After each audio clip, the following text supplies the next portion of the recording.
All rise for the pledge, please.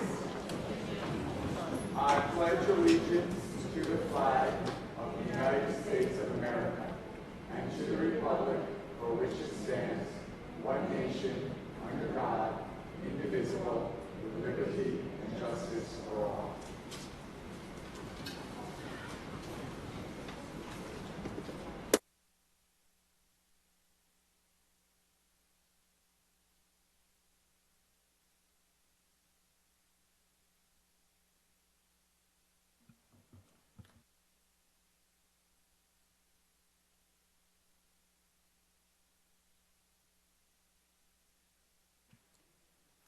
Good evening, everybody. Thank you for...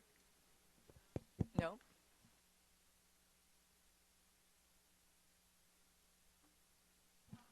I did press it. I had pressed it before, just for the record. Okay. Julie, I did try. Maybe not as hard as I should have. Just want to let everybody know procedurally we're doing things a little bit different. We had our executive session already, but we actually opened our meeting at 6 o'clock, had our roll call, had our Pledge of Allegiance, although we did repeat it again tonight for the benefit of everybody else. But following our roll call and our Pledge of Allegiance, one of our members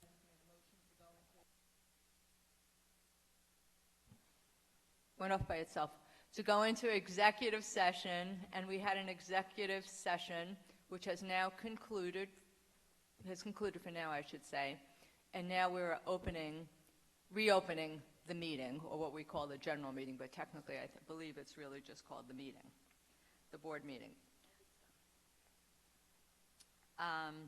Also, for your information, we are using a new system which those of you who go onto the website will soon see, because there'll be a link from the website to our new platform where we'll be storing documents and our policies, and we'll be moving over more and more to using this system called board documents.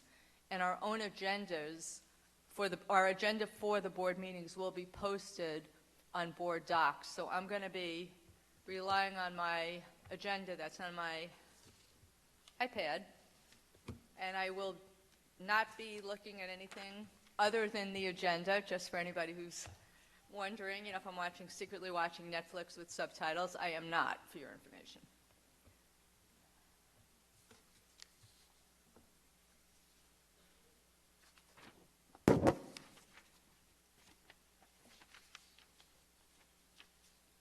Okay. The format is somewhat different than what we're used to, so it'll just take me a second to try to catch up here. Okay, I'm going to make a motion for the adoption of the agenda of March 10th, 2020. Do I have a second? Okay, Mrs. Weisbert, all in favor? Okay, thank you. The agenda is adopted. Now we have the time for community comments. If you would like to make a comment, we welcome your input. Please step up to the podium, identify yourself, and you may also write your name and email address. There's a paper provided there so that we can get back to you if it's appropriate.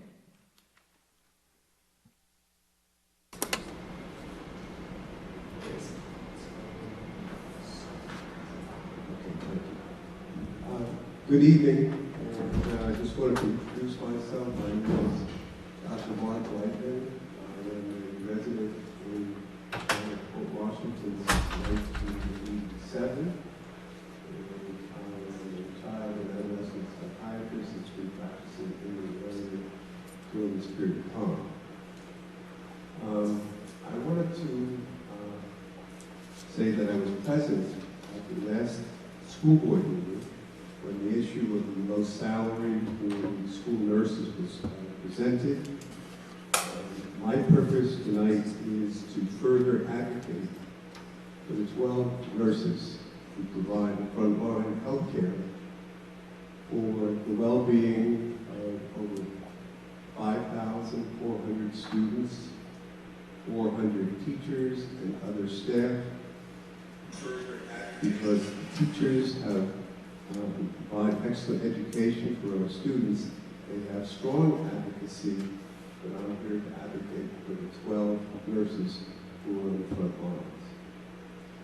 Now, as a school board and administrative staff have been previously provided information about the salaries of the surrounding school districts, you can see that the starting salary of the Port Washington School District nurse is significantly lower compared to the surrounding community. Yearly step increases for the Port Washington nurses that continue to serve in the community is also far less than the surrounding school districts. So the starting salary and the yearly increases are far less than the surrounding communities. There's been a large turnover of nurses in the past 6 years, and this is partly due to the low pay scale. This leads to less continuity of care by turnover of staff for our students, and this results in a lack of familiarity with medical problems that our children present on a yearly basis. This inconsistency can result and can increase the likelihood of liability of a bad medical outcome. The lower pay scale for nurses in our district does not attract experienced and trained nursing staff as they would other school districts. In short, the same care for school children, the same challenge for children is the same for many of the school districts. 30 seconds. I work for a community or I work for a district where you get paid less. This problem of higher salary there, this problem also leads to the attrition of positions that are not so quickly filled. As a healthcare professional, I can tell you that our children are presenting with more complex medical problems than in the past 15 to 20 years. Today's school nurses need to be trained, please listen, and need to be trained for these complex medical issues as they come up in emergency situations. And appropriate compensation will attract such nurses who are well trained. An increase in the year's step salaries will likely retain the nurses, assuring greater continuity of care. If you value the importance of the school nursing staff providing excellent health care for our children, teachers, and staff, you should consider a raise in the salary of the 12 nurses as you consider the figures for the upcoming budget discussions. Remember, retention of excellent nursing staff will reduce the medical liability for our excellent school district. Thank you. Thank you. Any other Comments from the community? Okay, you'll have another opportunity. No. We'll have another opportunity at the conclusion of the meeting.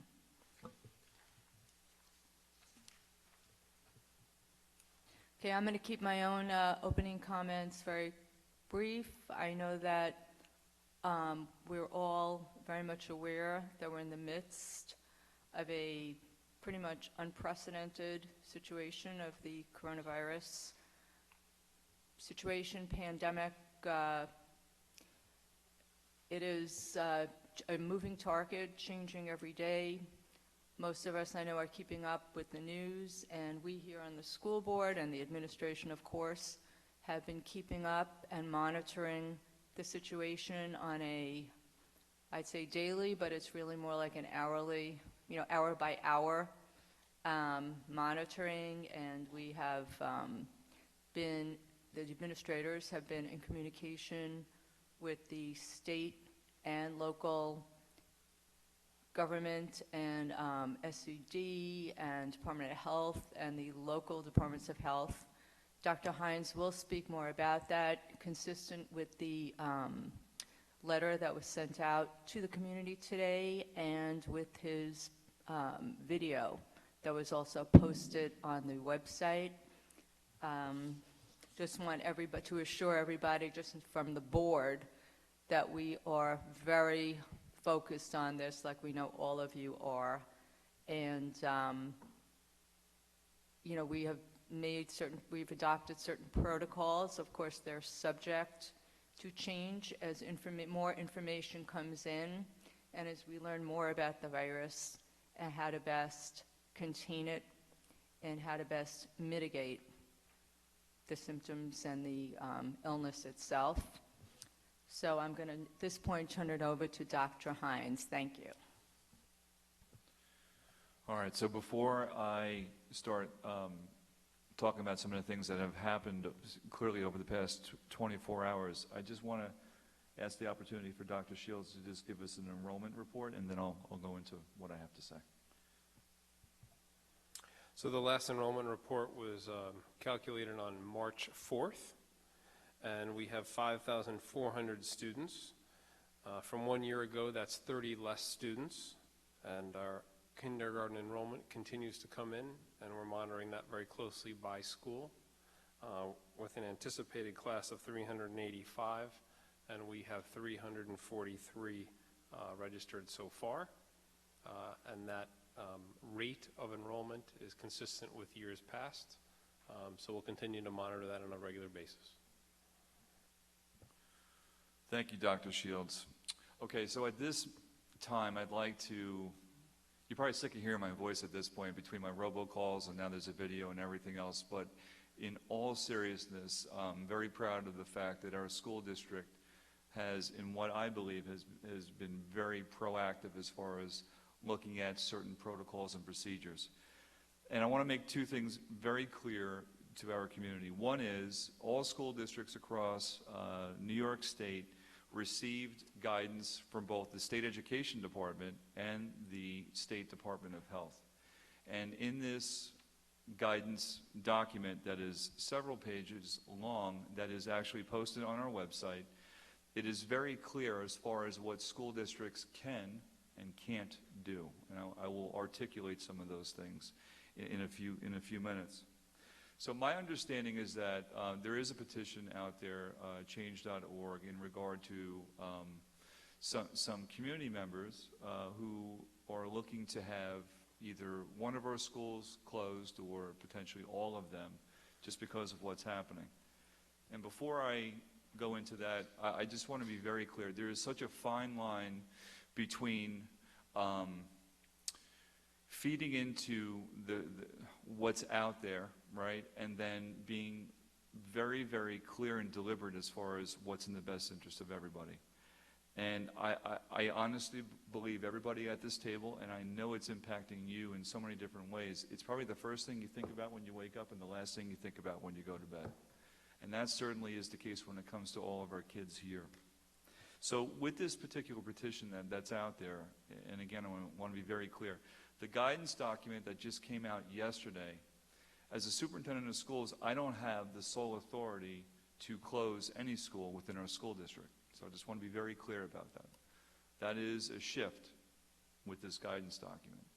The second thing is, if and when any school, whether it's in our school district or schools around New York State, there are certain protocols and procedures that schools have to follow. They have to work in coordination and in conjunction with the Department of Health. The Department of Health will determine if and when, in coordination with the school district, if and when a school district has to close, let's say for 24 hours, and or longer, depending on the circumstances. And again, all of that information is clearly articulated in this voluminous document, but it's very, I have to say, very clear. And again, I have to say, I'm very proud of the fact within, 12 hours, we have added to our website that has its own tab, it has its own information regarding not only, this document, but other things that we recommend all of our community members to really frequently read. So one of them is the letter that went out late this afternoon. And that has to do with some of the different changes from a protocol and procedure standpoint. And again, I want to be very clear, this is temporary. This is not for the rest of the year, I don't think. It's fluid. And it may potentially change hour to hour, day to day. But I do think we are very clear as far as what our expectations are. And I know there are questions with our community members because there are always unintended consequences when someone draws a line in the sand. So let me just briefly talk about some of those things. You know, we are really, again, monitoring not only what the CDC says, but other agencies as well, and they really focus on social distancing.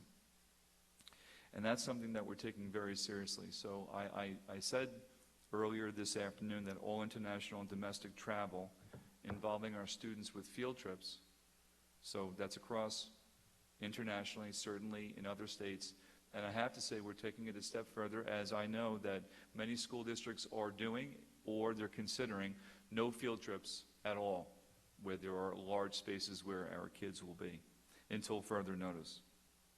And believe me, I know the deep impact of what that means for our kids.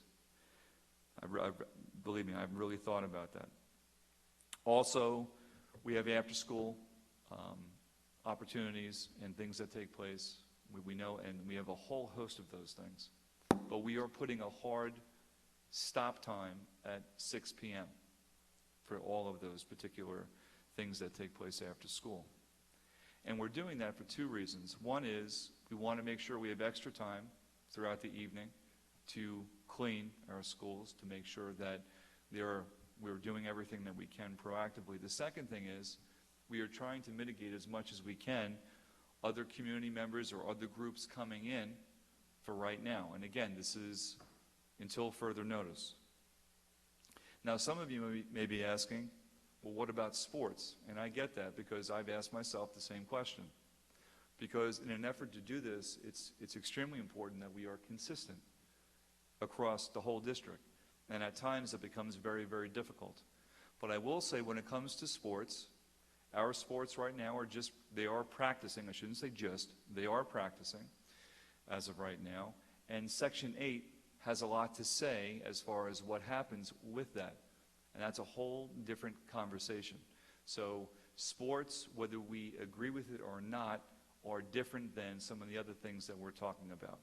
But the 6 p.m. hard stop time as far as the building is concerned is still going into effect. And that includes weekends. I know as a community we pride ourselves in having multiple organizations, these wonderful organizations that use our buildings not only throughout the week, but certainly on the weekends. And that's part of being a school community. But at this time, we are stopping all weekend activities in our school district in an effort, again, to mitigate as much as we can. And I know what that potential impact is for other organizations, especially, those who are serving others. But the reality is, this is where we are at this particular moment. Other than that, a lot of the information that I can go on and on about is on our website that I think is very clear, and I'm hoping answers a lot of the questions that we all may have. We are monitoring everything as much as we can, day to day, hour to hour, and to the best of my ability, I will update our school community because you deserve nothing less to make sure that we are all on the same page. I have to say, today was a very difficult day trying to get information out in a timely fashion where students are hearing this at the same time, when parents are hearing this at the same time. The law of timing, unfortunately, did not work in my favor, and for those who were impacted by that, I apologize. We are, for many school districts, there is no book on how to do this.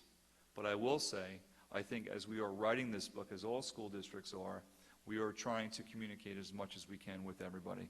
So I thank you for your continued patience, and I know we will persevere through this, and as much as I can, I will keep you updated, if not day to day. So thank you. Thank you, Dr. Hines.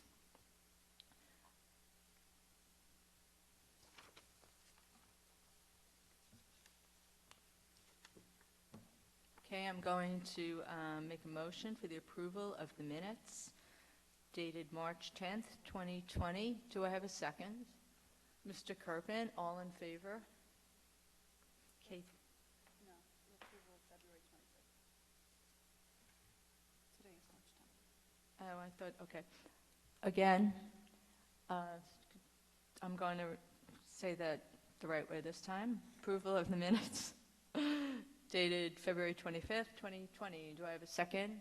I assume Mr. Kerpen is still going to second it. Thanks. Great. And all in favor? Okay, great. Thank you.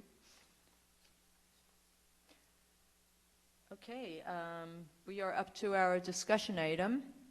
The discussion item is the 2021 budget. Mrs. Callahan.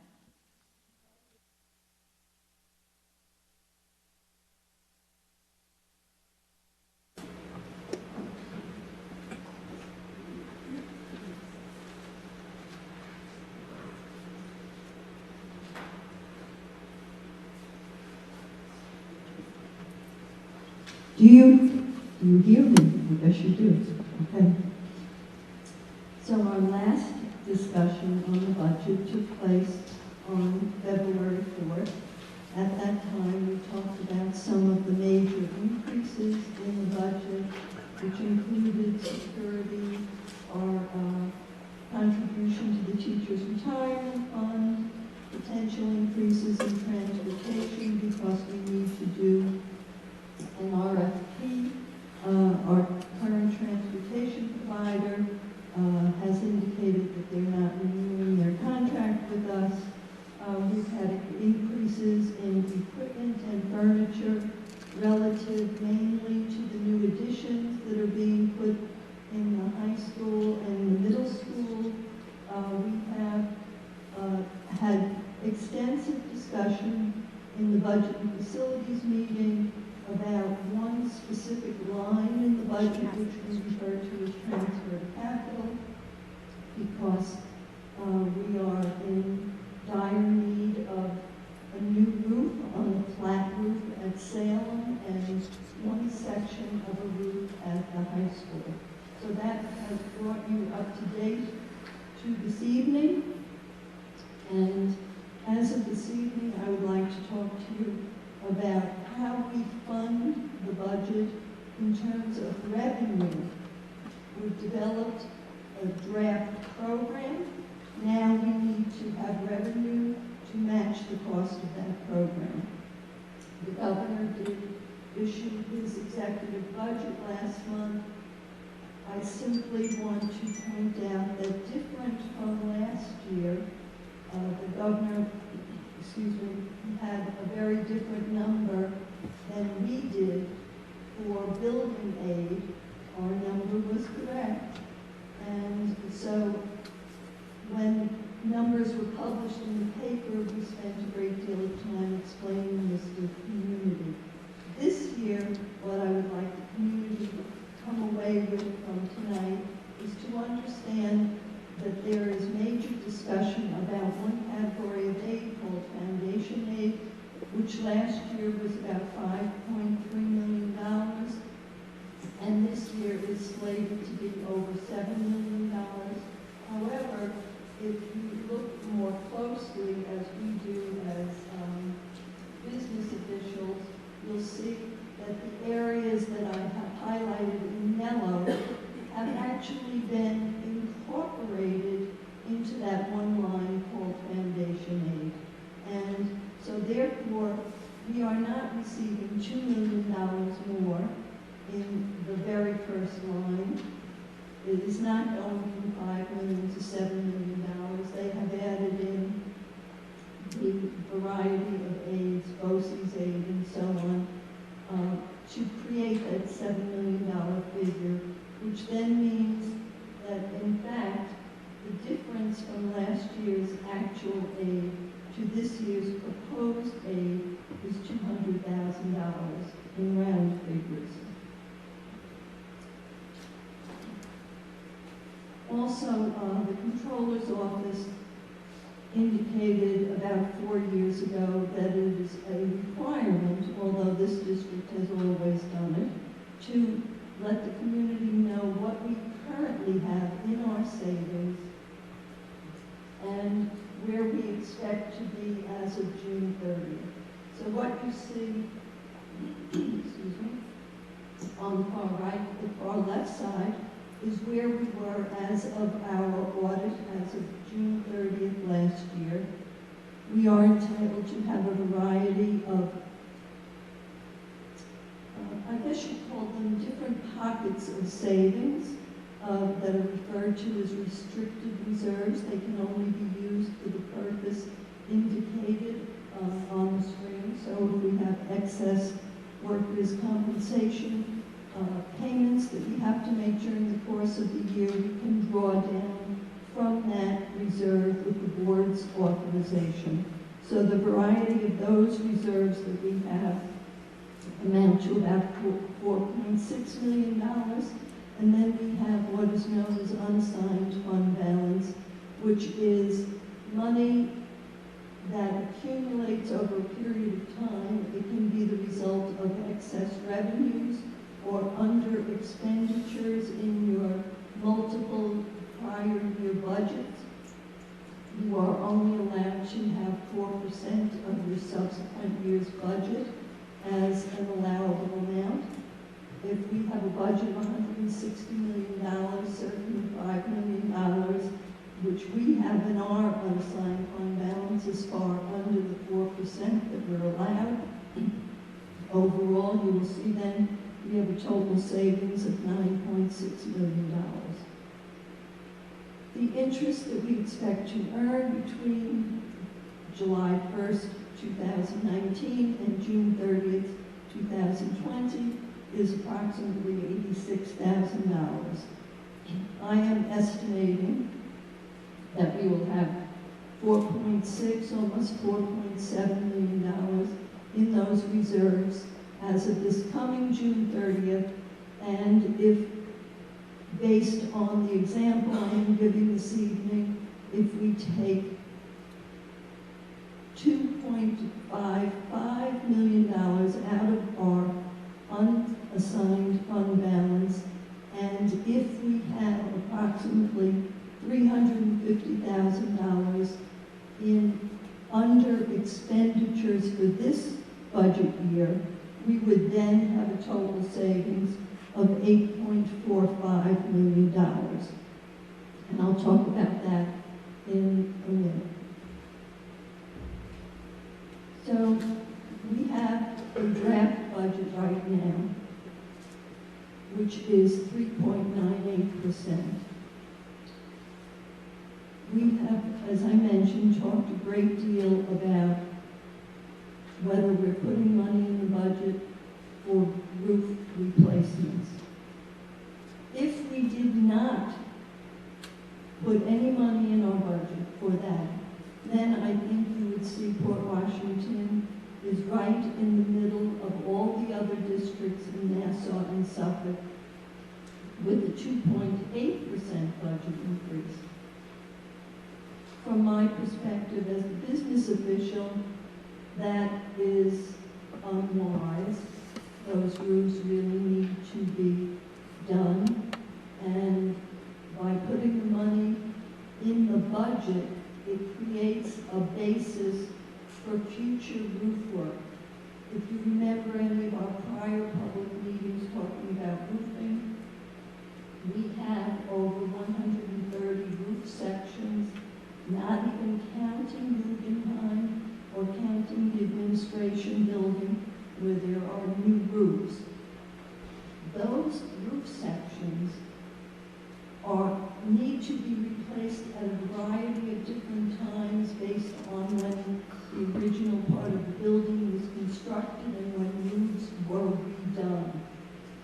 So I do want you to know, though, the difference in the budget is, as you can see yourself, significant, because $1.9 million is about 1/3 of the increase in the overall budget.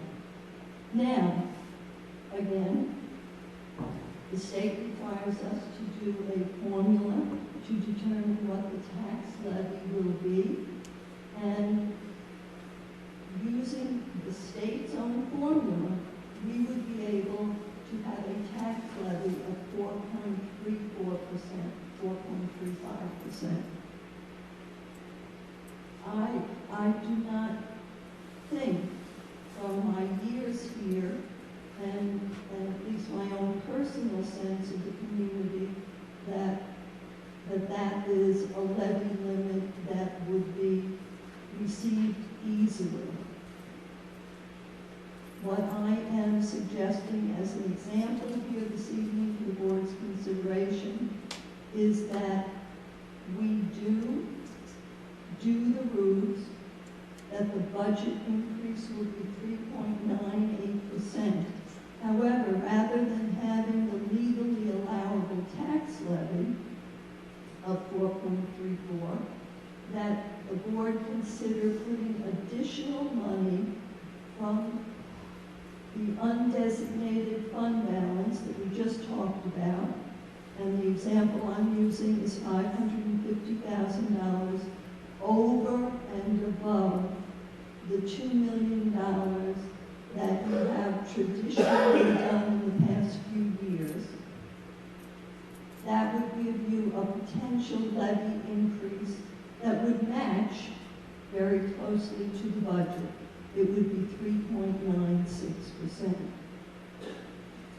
And for the purpose of comparison, just as I did above and told you what the budget increase would be, if you did not do the rules, and that number was not in the budget at all, you would have a 3% levy increase.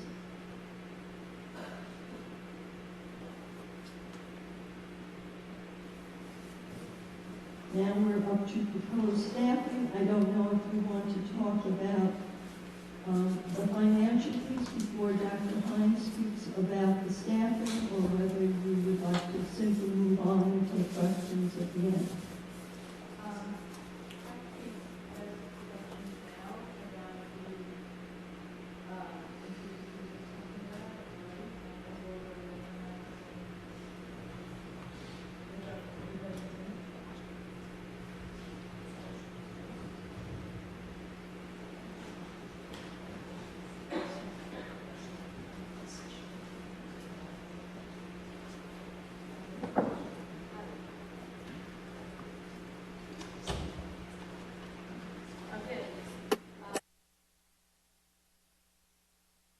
Several of them, thanks as always.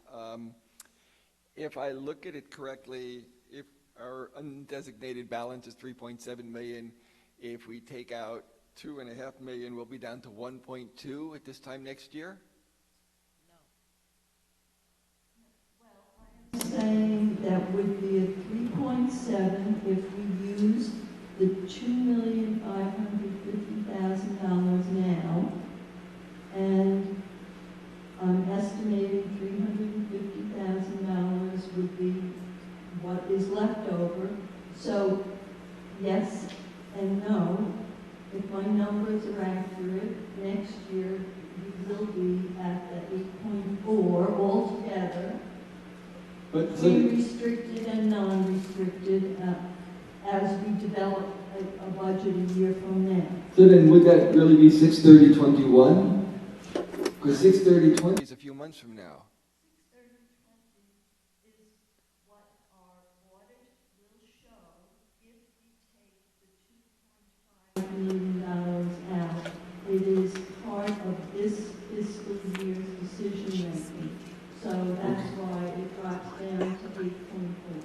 Okay, and would things be different if instead of taking out of unassigned, if we paid Some of the healthcare benefits out of the employee benefits fund, or played some of the retirement benefits out of the retirement fund?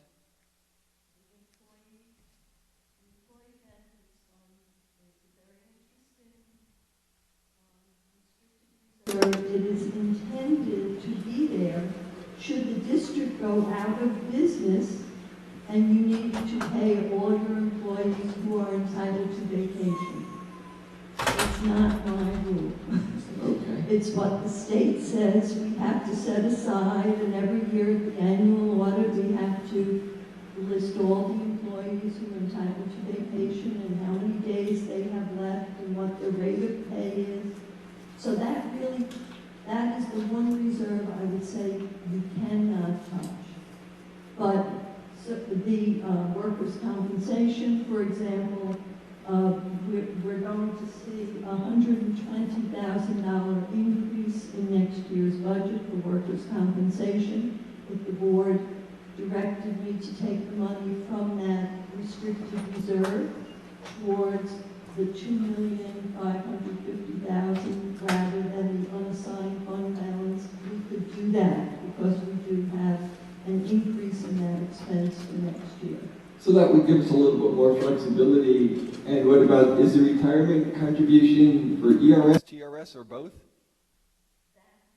The contribution amount that we have is for ERS, although we did, because the state just allowed us to set up a TRS reserve, but right now there's no money in that piece. I mean, I guess I would, I'm always uncomfortable with our reserves going down, but I mean, I personally would probably be a little bit more comfortable taking what we could out of restricted and giving us the leeway to have the unrestricted a little bit higher. That's just my thought.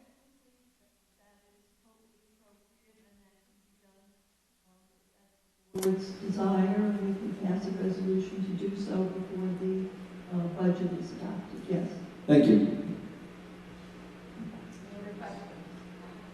Okay, Mary, just a quick question with regards to the interest that you show, the 86,000. Is that just for that portion? So in other words, for the restricted reserves, or does that also include interest in the unrestricted?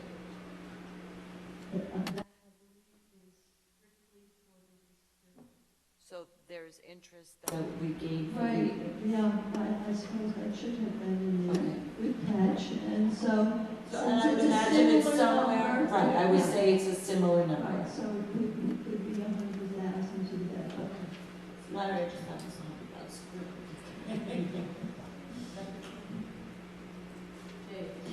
I do not have any questions. I do have 4 comments. First, I'd like to thank you, of course, for your diligent work. I've been just delighted to see all the amazing work that you always put into this, Mary. Second, I want to clarify for the community and for those that haven't been attending our budget and facilities meetings that the work that we need to do for the roofs, and that's going to the transfer to capital line, that was a decision that the board made, weighing very carefully that versus doing a bond instead. And had we gone in the direction of a bond, the interest that we would have paid as a community would have been far more expensive than this option. So just wanted to clarify that for those watching and watching at home. The next item will come as no surprise to you. As a reminder, as per our discussion this morning at the Budget and Facilities meeting, you know that I want to continue to investigate the copy and print center light item and potential cost savings there. And finally, as you also know, and as Larry pointed out, by pulling from our reserves, we are decreasing the total pot that's available, but I fully intend, with the support of the board, to help address the revenue issue and find creative ways to make up the revenue shortfall in the future.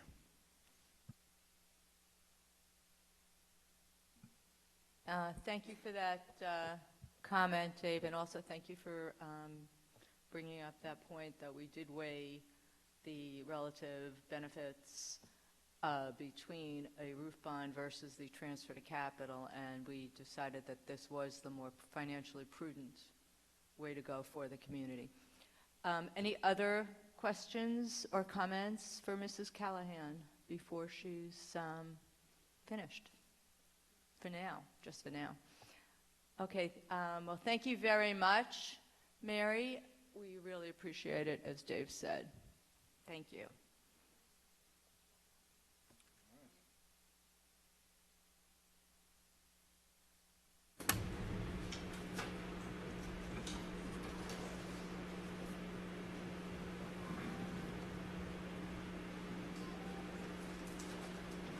Okay, so with the proposed staffing, I just want to go back in time a little bit and articulate what the process entails as far as staff requests from our leadership throughout the district, namely our principals, as far as what their, I don't want to say wish list, but things that they feel are very, very important to support our students and certainly our school district. So back in the fall, I will say probably early winter is when we get the requests, starting at Schreiber, Weber, and through all of our middle schools, and that certainly includes pre-K as well, and even district-wide. We had, gosh, almost 21, I believe, FTEs that came to fruition as far as what our school leaders were looking for. Clearly, we cannot do that all in 1 year, and so what we are looking to do as we begin our journey very shortly regarding our 5-year plan is to look at the most pressing items first, and the most pressing items first is what you see before you right now. And I want to be very clear, there are other positions or other staffing considerations that we would like to see over the next several years, but these are the ones that have made it to the top right now. And let me start with inclusion. Now, as all of us or most of us know, we have inclusive settings, or otherwise known as ICT, at both the middle school and high school level, but we don't have that at the elementary level. So the recommendation for next year is to begin this journey as far as ICT and bringing that to the elementary level for 2 grade levels. And what we're looking at is to have that take place at Sousa. So the other thing that we are looking for, and I've certainly heard it more often over the past several weeks, has to do with the potential addition of a guidance counselor at Weber. Clearly, it's something I think many of us, clearly our board trustees and those of you in the audience, it's something that we feel that our middle school students really need that extra support. Now, what you see up there too, because there's a slash there's a bilingual kindergarten consideration. This has been proposed for several years, hasn't come to fruition. And so the thought process is around, it's probably going to be a 5th year, and with that, we will have the guidance counselor. Now, I do want to say publicly, if and when we do need to potentially have that particular program at the elementary level for the bilingual, that is something that we will certainly revisit, because I know how important it is that we have that extra guidance counselor at Weber, and so we would talk further about that. Now, for many of you, you heard of the STEAM teachers, formerly known as PEP teachers. What we are proposing is that we actually, this will allow us to have one full-time teacher at all 5 elementary schools and at Weber as well, which is exactly what we were looking for. So that's part of the proposal as well. And then finally, I should say finally, that's not true, it's not accurate. As far as teaching is concerned, we're looking to add a 0.6 FTE to Weber for a Spanish teacher, world language teacher. So with that, from an instructional standpoint, that would bring us up to, I think, a very good place for next year. But then there comes our security aides, or security guards. One of the things that we have heard time and time again is that many times during the school day, when we enter, we don't have indoor security guards, most notably at the secondary levels, and we want to change that. So with the 2 potential increases for the non-instructional staff, we're looking to have 1 additional guard at Trevor and another additional at Weber. And as you can see what the total costs are, this is something that we truly believe very strongly that the board not only recommends, but we make this come to fruition for our school district. Now, I know the board, you have a spreadsheet in front of you that I shared with you for other considerations in in the future. So I wanted you to see, you know, what our school leaders were asking for, what we are requesting for the next budget year, and then certainly you can kind of get a landscape of what we will be requesting, hopefully over the next several years.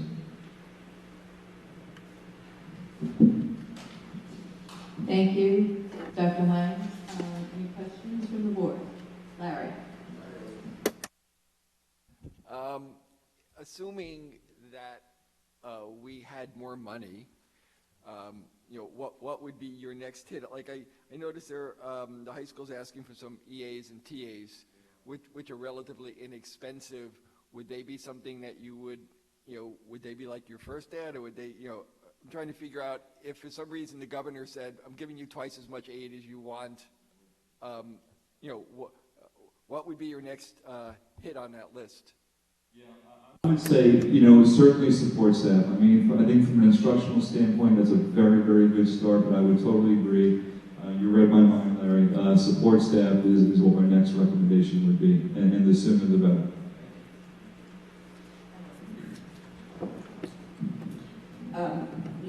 We got a sheet that said action items for 2021, and it lists what you just talked about with regards to proposed staffing. What also is listed is more permanent substitutes for elementary schools and website upgrade, and I was wondering if you could just address that. Sure. So, yeah, the action item. See preview to the state of the district. That's one of the slides that I wanted to share with the board, because I think it's important that the school community knows that there are things that we have listened to and things that we're moving forward time and time again throughout the school year. And I have to say, the permanent substitutes that we have hired this year, I think, have made a difference. I've heard that time and time again, not only from teachers, but certainly from our principals. But I also think at some point we should really consider hiring more permanent substitutes, because the last thing I think any of us wants to hear, especially at the elementary level, is the splitting of classrooms. I think we all hear that happens too often, and any time that we can begin to figure out other ways to mitigate that from happening, or to not have that happen as often, we feel this is a good potential solution. So that's the first thing. The website upgrade is something I know that certainly Dr. Shields and Ryan Maloney and others have been working on. So what we want to do is to, you know, to the best of our ability before the school year begins, is to have some different things that the community can see on our school website before we begin at the end of the year. So when we see action items, we talk about the fact that yes, from an instructional standpoint, from a non-instructional standpoint, and we're looking at class size concerns, or I should say class size. We're talking about when classes are split, when we don't have enough substitutes, and certainly something as tangible as a website, which we can attest to right now just because of the coronavirus. Many people are visiting. There's a lot of traffic on our website for sure. So, and we appreciate everyone's effort in so.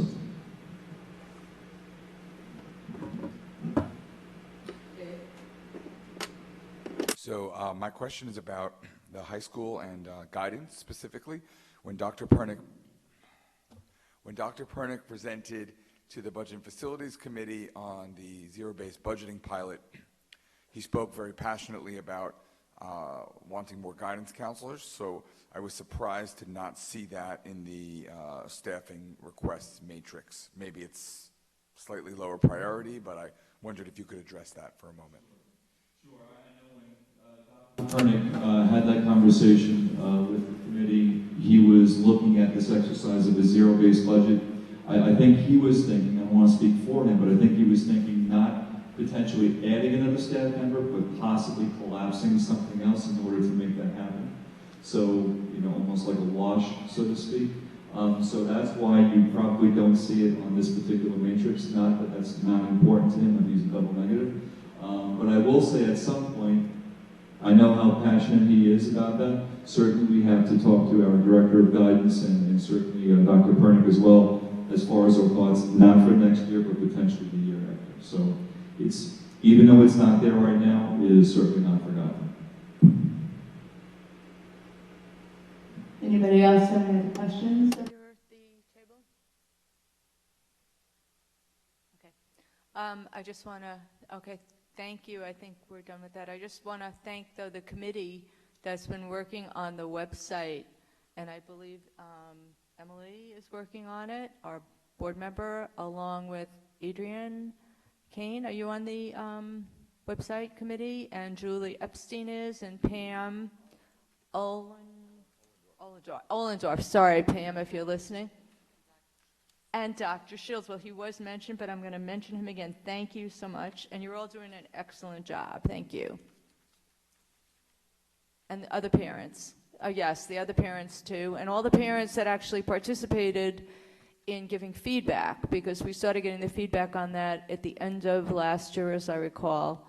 And we, not me personally, but I'm overseeing everything. No, I want to thank all the parents and all the committee members and the administrators who are working hard, because it is going along well and we see changes already. Thank you.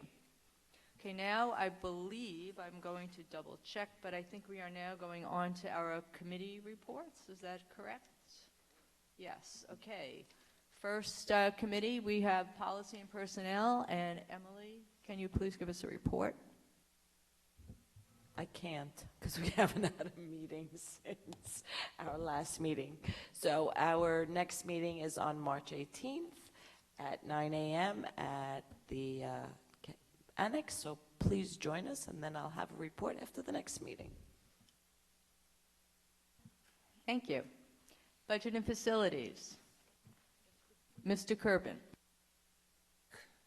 So we met this morning. Obviously, the main topic was the draft budget, so I won't get further into that.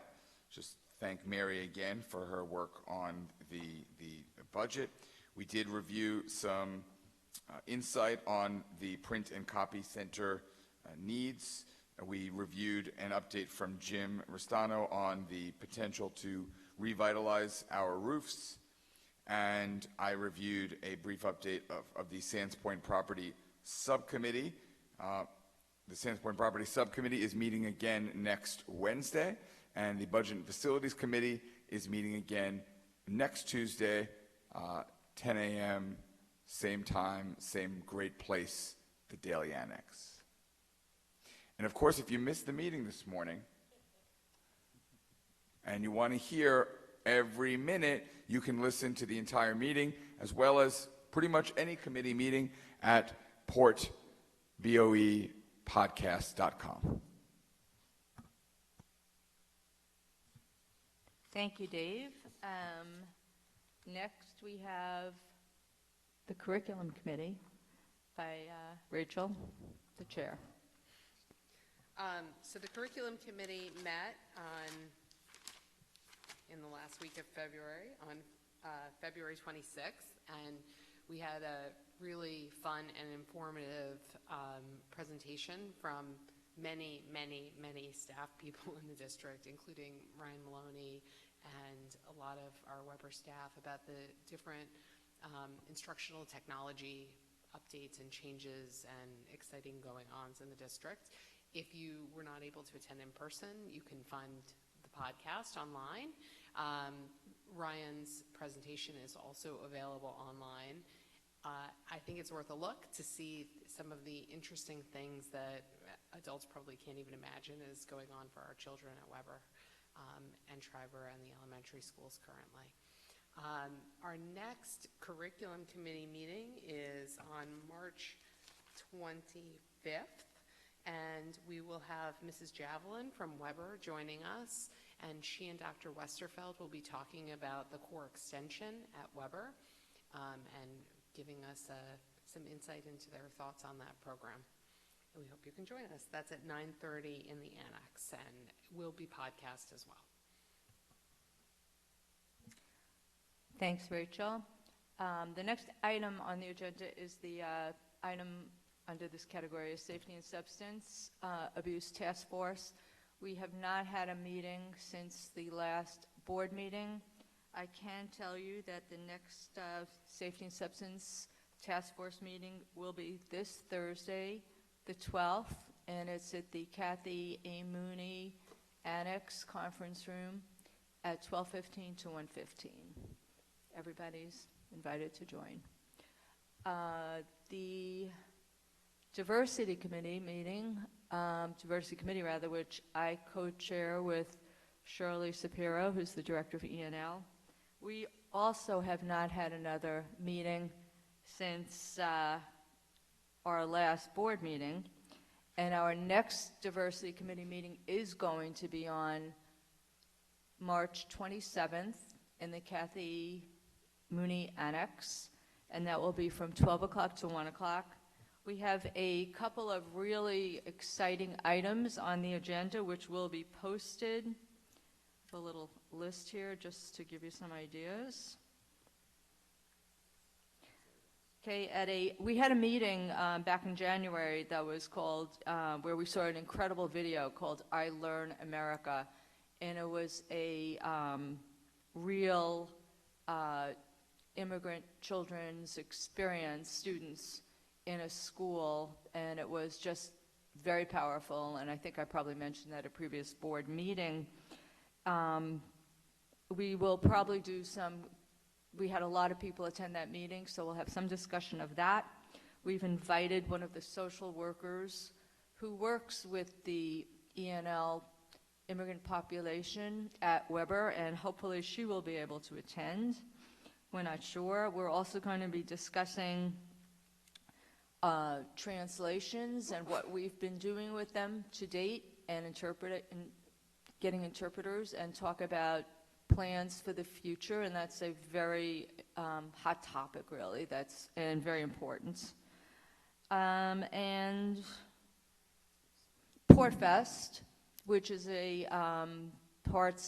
has its annual outdoor festival, or indoors if it's raining, and the Diversity Committee last year, for the first year, had a table there, very successful, showcasing crafts and culture from our multicultural community.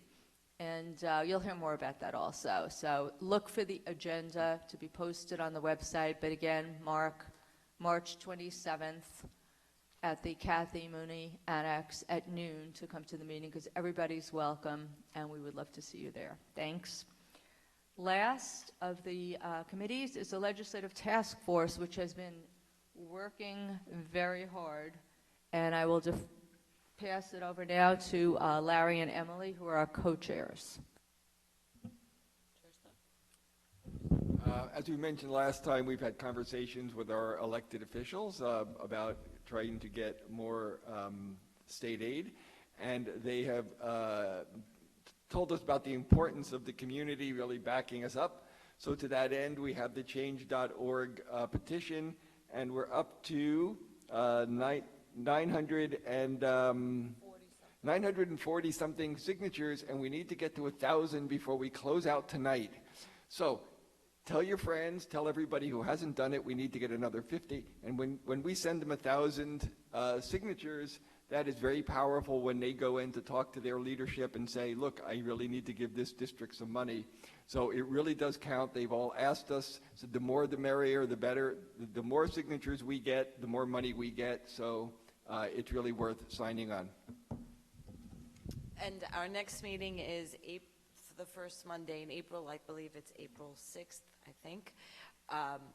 And we did discuss at our last meeting that once we close out this change.org and we continue and we hopefully get more money from our state legislator with regards to our aid, we want to then start focusing more on the census and helping educate the community about the importance of filling out the census and how the information that is reported in the census does directly affect the funding that the school districts get. So that'll be the next thing that we'll be working on, and hopefully as soon as we get this done with the state aid part of it, we can go back we can concentrate on that. So our next meeting, am I right in saying April 6th? I forgot to look. Sorry, hold on. Yes, April 6th, 9 a.m. at the Daily Annex, the Kathy Mooney Annex. Please, everyone is welcome to attend, and the more opinions, the more we get done. Thank you.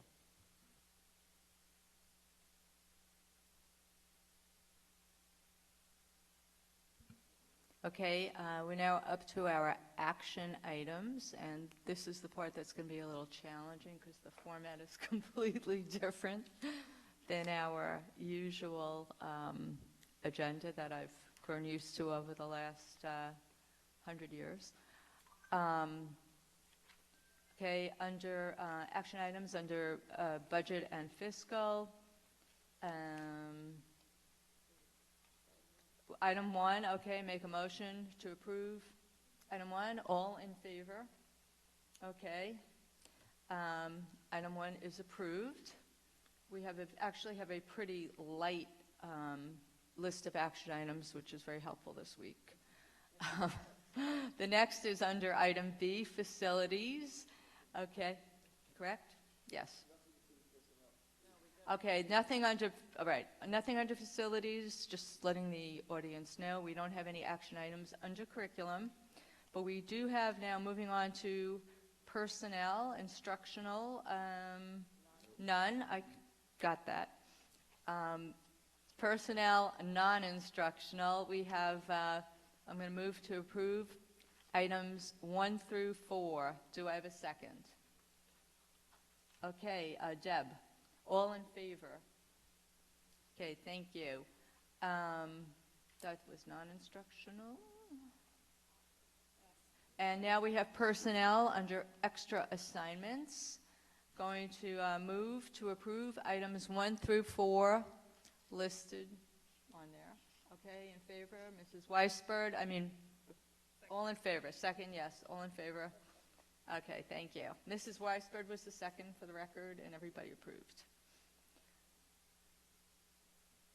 Okay, now board policy. We do have a couple of board policies that are up. I'm going to make a motion to approve the following policies for first reading. Right, approve the following policies for first reading with a recommendation of the superintendent. Policy, and I'll do them all together. Policy 2250.1, board standing committees. Policy 5129, academic integrity. 5151, requirements for admission of resident students. And policy 4312, student voter registration and pre-registration. Do I have a second? Mrs. Weisberg, all in favor? Thank you. Okay, now any old business? Larry. It isn't old business, but I did want to comment on one of the policies, and something I mentioned in the committee, but I thought I'd mention it in public. On the policy 5129, academic integrity, there is a list of what items are there. Anyway, and one of the items is assisting somebody else in cheating, which of course we know is a problem, but I would recommend that we add the word knowingly, because I think it certainly, intent is everything, and if somebody looks over your shoulder and steals your paper, you've assisted them, but you haven't knowingly assisted them, and I think that that's a different standard than actually helping somebody to cheat. So I just thought I'd throw it out there. Does anybody want to comment on that? Okay, I guess we'll take that up during the next policy committee meeting, because when something's on for first reading, we have an opportunity to go back and look at it. Go back and look at it again as a group. President Johnson, in case I'm not at that meeting, I want to share my support for Larry's recommendation.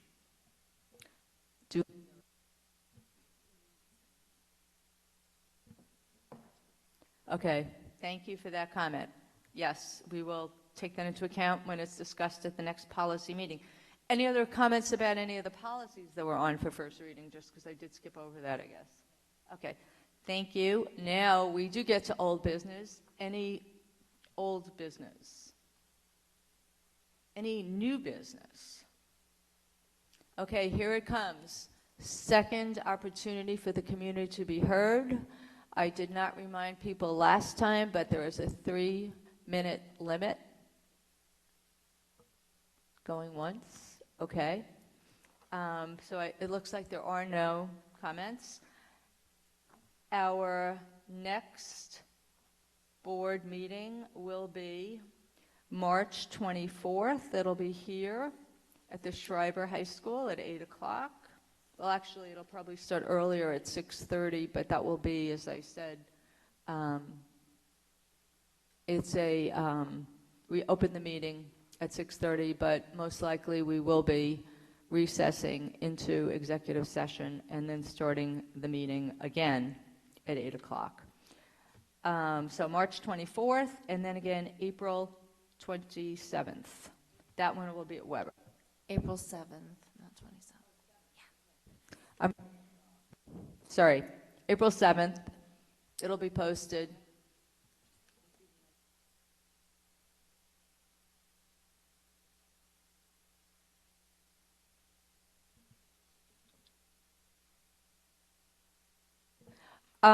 Just so you know, depending on what happens with the virus and with potential school closings, we will continue to have board meetings, but we will have them, as they currently are, streamed, and then they're saved, of course, on the website.